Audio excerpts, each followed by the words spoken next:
Previously on Roll for Paint, I rolled a Summer Eladrin. And here it is, but it's not quite ready yet, as I wanted to remove the original layer of white primer. I started by putting it in an isopropyl, right, let's do this again. I started by putting it in an isopropyl alcohol solution overnight with the help of my furry assistant, Remy. I used an old toothbrush head to scrub the primer off, and I do believe that using an electric toothbrush helps with the process. Although the primer came off really well, there were some bits left in tougher to reach areas. So I put the mini in the solution again for another 15 minutes and gave it another scrub. And here it is, the before and after. As you can see, the primer wasn't all that thick, but there are a couple reasons why I will be going through this process moving forward. One is getting rid of the mold lines, which I'm using needle files and an X-Acto 4. And two, repriming the mini all in black with a primer that's hopefully a little bit better than the original one.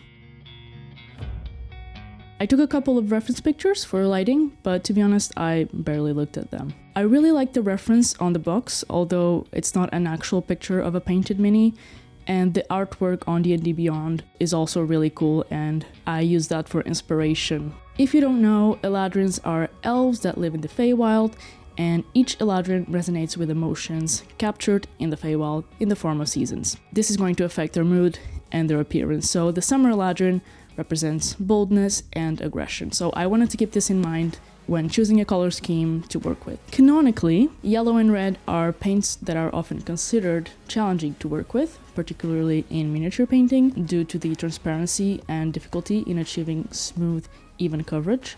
So I'd say we're off to a great start. There were quite a few paints I wanted to try. I got them all together and started with magenta, since I had watched a few tutorials where this is used as a base for yellow, supposedly helping with coverage and creating some warmer tones in the shadows. And so the real testing begins, starting off with the transparent yellow on the cape, as this had a larger surface area that would be easy to repaint. As you can see, there's a big difference after it's dried, with a lot more coverage, where I added a big blob, of course, which means I just had to keep adding on layers. I went in with ochre brown for the face, again to test the coverage, which, surprise surprise, wasn't great. Back to the cape, I felt confident to start working on a gradient, so I added hot orange to the bottom, trying to wet blend with the yellow as best as possible. This was definitely my favorite part of painting this mini. It's just really satisfying when you get a smooth gradient. I probably should have left it there though, but alas, Scarlet Blood was calling to me. While that was drying, I went in with skin to work on some other bits. Friendly reminder to be careful with these airbrush paints when you put them on your web palette, because you don't want to waste them like I did.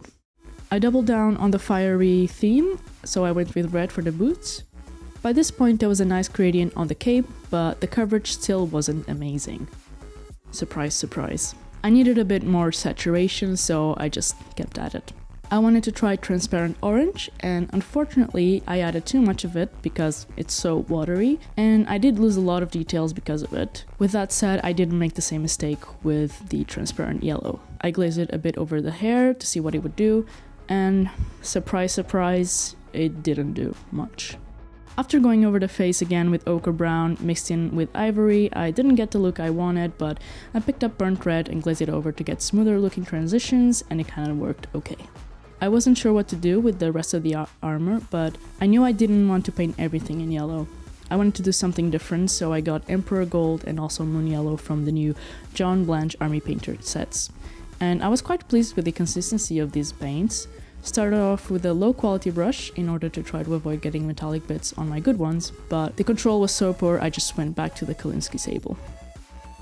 I really liked the look of it. I maybe wish it was a little bit brighter, but again, I didn't want everything to look the same.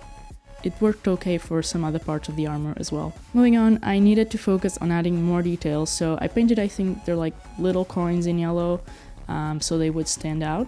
I was pleased with how the back was looking, but it just needed a few highlights, and then I also painted the inside of the cape. This has been one of my messiest projects so far.